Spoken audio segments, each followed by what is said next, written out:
see, Rupa and I were the ones who thought about starting up a center. It was also because at that point there were very few resources available, both in terms of places where children could go and also in terms of people who could actually work with children with learning difficulties.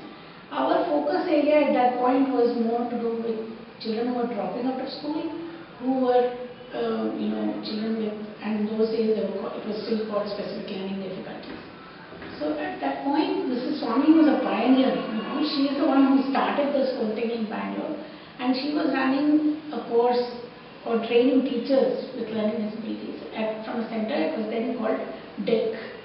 Subsequently, it became KPMRC, and Rupa was the one who was in charge of the resource room at Kumarans, which was the very first resource room set up at that time.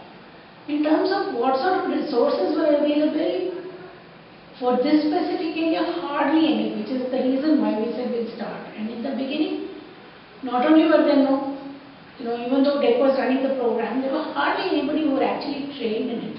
So after we started Brindavan also in 93 June, in the beginning we just had 2 children and 2 teachers. So that's how it was. And everything that we had to do with the child was teacher made.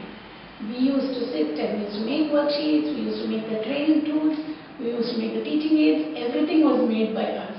So it was not like there was anything available for us to use either in terms of people trained or materials.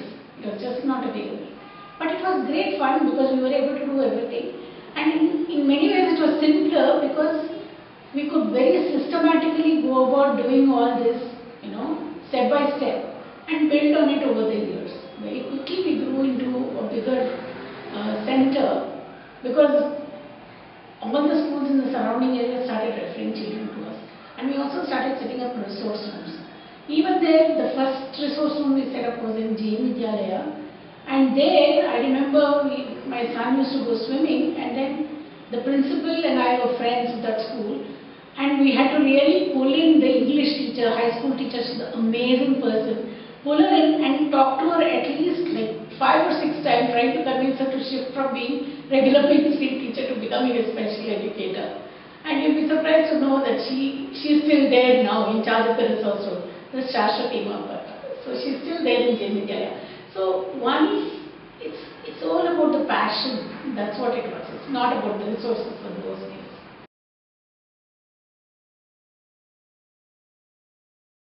The availability of resources now, thanks to Google and internet, is endless. It's limitless. Not even endless. It's limitless. The thing is, how have we learned how to take out only the information that we want? Because it's very confusing for us to say, you have to use a particular amount or set of material for a particular child. So it's not really about the resources availability now. If you really look at the basics of it, what we had 20 years ago is what we have now, because you have to be able to train yourself to say what is the information you need, what is the amount of material you need, and what you access is easier. And frankly, sometimes, yes, I do agree that with the internet and with the keyboard, people are more comfortable. But using a notebook, to teach a child, you have the continuity and cumulative effect you see in the notebook over a period of time. So it's very nice that the resource availability is there, but it would be much better if we could expose people to, train people to see how they can take that material out and use them.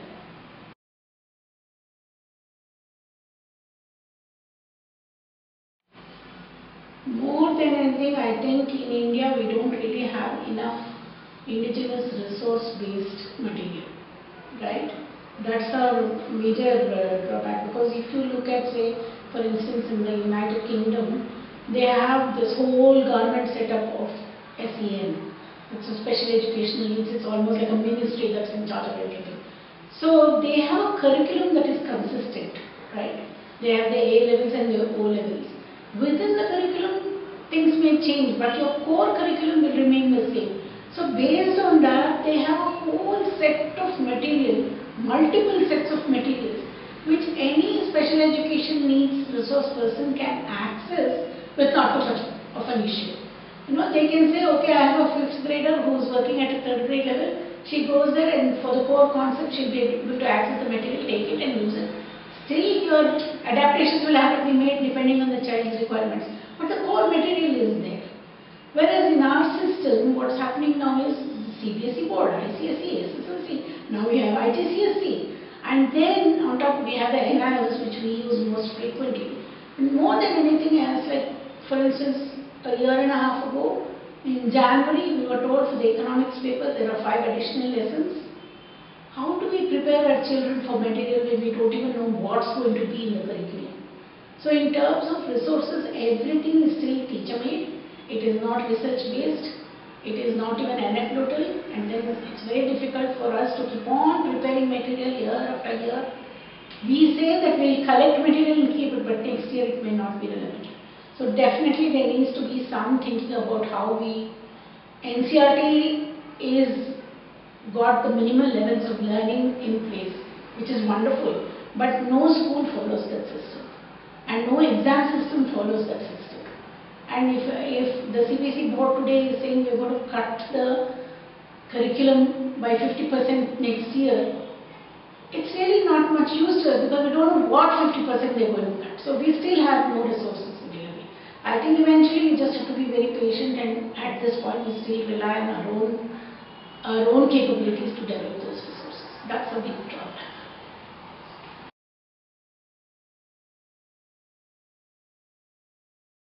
Board concessions, it's amazing. It's really nice that we have all the board concessions. But again, it's back to the will of the government, so to say, because we are still not at all clear about where to go for these concessions. It's amazing that we have the awareness now. Lots of parents, and especially all the people who are working in the field, the experts, all those people who are special educators, schools, ministry schools, they all know about the concessions. But how do you avail of it? There are very few places where, in the first instance, people are, allowed to do or give that certification. And then the rules keep changing every other day. So we still don't know we don't have much clarity on what the rules are. Because for instance, 2 years ago, we used to send all our children to Mysore for evaluation. Because NIMHANS at this point said we can't do evaluation for children over 60. And somewhere if our children are going for exams for 10th standard or 10th or 12th or SSLC, CBSE, whichever board, we can't get the evaluations done when they're under 14. Then if we send them to Mysore, it was happening, we were getting the certificates, very nice, beautiful, cooperative, amazing people in both places. But this year the rule says you can only come for an evaluation 1 year after, the year that you register for the exam. You can't get an evaluation and a certificate a year before that. So it's all a scramble around sort of a thing, and it's purely on a one-to-one sort of case basis. With the Disabilities Act, things have come into place where they say you can avail of all these things. Now we are aware of it, but where do we go? So that concession is still very much in the hands of special educators and parents who have to do it on an individual basis.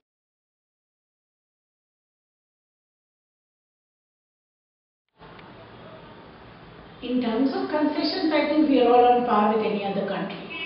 Concessions that are available on paper, we are on par with all other countries.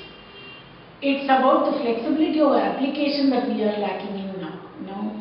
CBSE board is giving us a lot of concession, and it's beautiful. But then again, it is on an individual basis. The parents have to run around and get the concessions, and it may have so happen that if you choose something like carpentry or multimedia or something, that particular school may not have the infrastructure to support your child, which means you have to take the child out to get that sort of support and then come back to the school to write the exam, which makes it somewhat meaningless. That is one part of it. And the other thing is, in terms of concessions available, it's also about the flexibility of what we can choose. You see, the NIS board has a lot of flexibility, but then I don't think I want to stop at saying that these concessions are of any use to us if they stop at the 10th standard or the 12th standard level. Because we are not really looking at concessions. Just yesterday we were looking at children who were may not be able to do the 10th standard exam, and then which means these concessions become completely useless. So we have to look at what we do next. That is one part of it. And basically in terms of concessions, it's also basically it's about how we are applying those concessions, how we are able to make use of them. So some pockets are there where it's made very well, use of very well, and in a very clear and informative way and supported, but there's still a long way to go. Decide between medicine and engineering and right at that stage, which is not very nice. Whereas in the US, it's not about concessions, but about the flexibility that's available till undergraduate level is passed. That's the best system actually.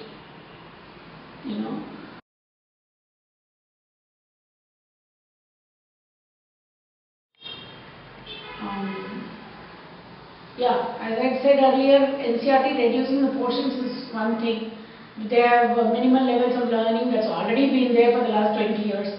But the boards have not really insisted on following it every year now. The CBSE board is changing its curriculum every year. What is the use of any concession if their whole curriculum is changing? And 50% means what? What is it that you are reducing? Are you going to reduce skill training? That's not going to happen. You will cut down your social studies syllabus from 100% to 50%. But where is the continuity there? Where is the awareness of the knowledge of the aspect of it there? So that's going to be not much use. The boards really need to think of minimal levels of learning. That's it. Up to 5th grade, don't even have subjects. You stick with your environmental science, English, reading, writing, spelling, and math, and do that thoroughly. You don't even need to have a syllabus in that case.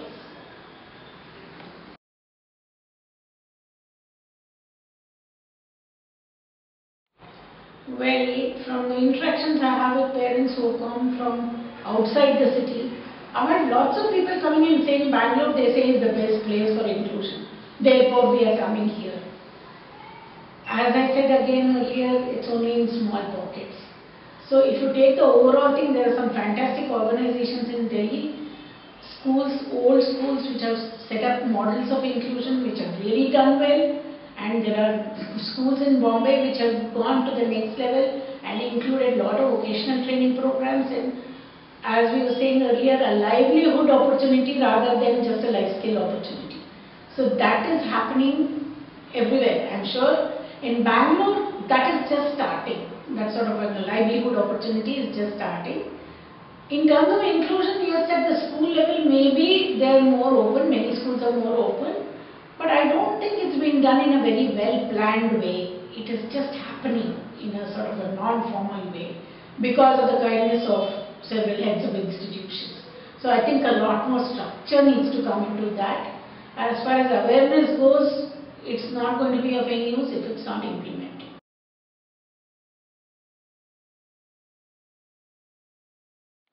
Implementation of the Persons with Disabilities Act at the ground level. Again, I am speaking from the perspective of children who are very educable.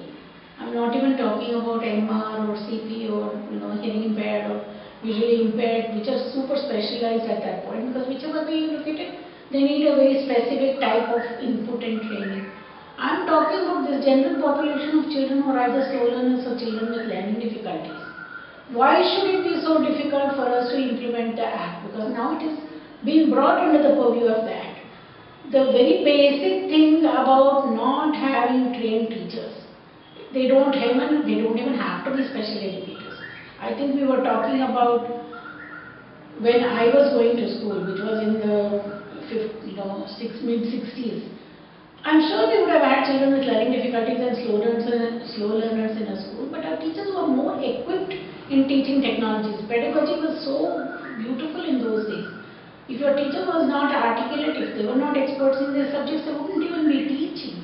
So I think there's a big gap between teacher training, opportunities available, quality ones, on a large scale, which on the ground, I have to say the government has to be responsible for that, but it's not happening. So hopefully with some networking and some NGO supports, welcome, but unless there's a good policy for training, which again NCERT is talking about, on the ground it won't happen. You need more trained teachers.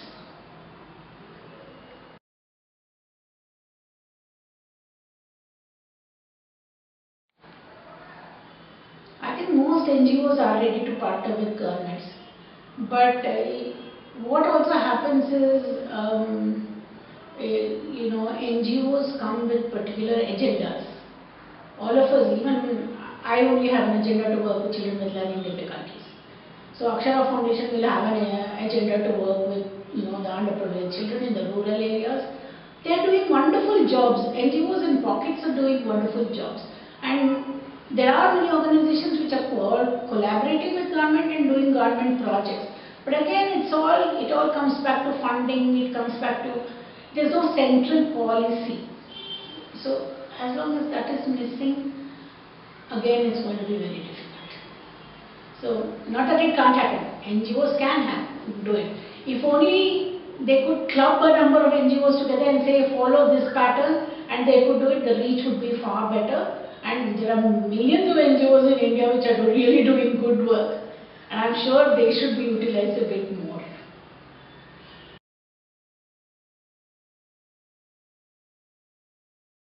Patience.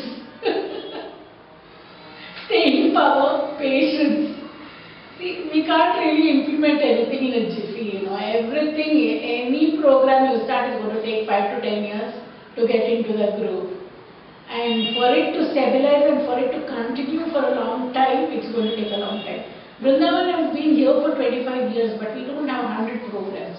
We just have 4 programs and we're still trying to, perfect that. That is one thing. What SERPA can definitely do is, since there are such a big bunch of young, enthusiastic and eager to do, young, people who are going to work in different areas in this field, it's definitely an important thing for them to focus on maybe 2 or 3 things. One would be creating awareness at the community level, so there is inclusion at community level. This was probably there, as I said, 40, 50, 60 years ago, but not there anymore. Too many things happening at too fast a pace, so we need to slow that down and get people to understand. That is one thing SERPA can do. In terms of networking, they can definitely, again what's happening with networking is, Brindavan also has a network, but it's only for the people that we need in our area of work, right? So if SERPA could just sort of collate and put together a neat, list of people who can network with each other, not necessarily only from this state but from other states also, that will be nice. So one is awareness, the other is about networking. Maybe you can just start with this, because this itself is quite a lot. Third, of course, would be training, but that would probably, you can take it slow and develop it properly before you start executing it.